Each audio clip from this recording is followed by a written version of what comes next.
When you're watching that speech, Governor Huckabee, there's a lot of interaction, a lot of response that you were seeing from world leaders, including Benjamin Netanyahu, who, after the speech, sent this out via Twitter. In over 30 years in my experience with the UN, I have never heard a bolder or more courageous speech. Couldn't agree more. And I think that the only other time I've seen a world leader walk into that forum and speak anywhere near that level of boldness was, in fact, Benjamin Netanyahu when he did the graphic with the bomb.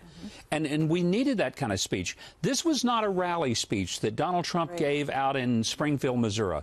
This is a speech. He walked right in. He looked right in the faces of the North Koreans and the Iranians and the rest of the world. That's why I think it was courageous. This is not a friendly room in there. This was not a warm and cuddly group of people that wanted to like Donald Trump. You know what I like?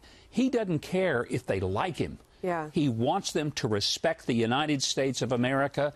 That's what we need in a president. But will they get behind him? I mean, it's interesting. He paused at one point where he thought that folks were going to applaud, and when they didn't, someone said he seemed to be basking in their disdain. That was on Twitter. I don't want to steal that line. It seemed like a good one.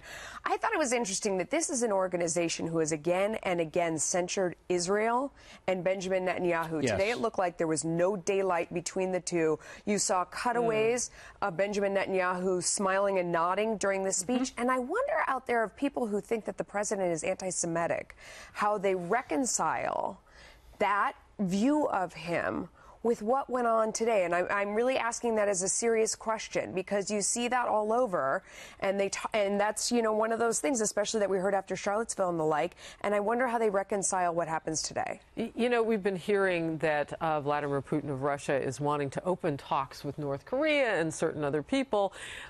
He's not there. China didn't show up. Yesterday, Angela Merkel of Germany didn't sit at that table.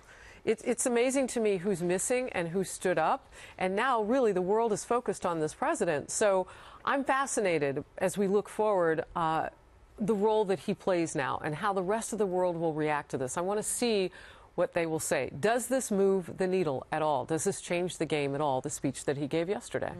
Or today, rather. The one thing I'm convinced of is that Donald Trump does not play Mother May I. He does not walk into a room and says, would it be okay if you guys don't mind and if it wouldn't upset anybody if I did X?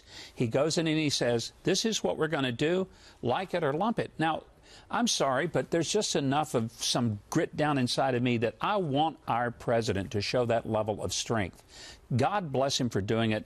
I thought it was exactly spot on what needed to be done.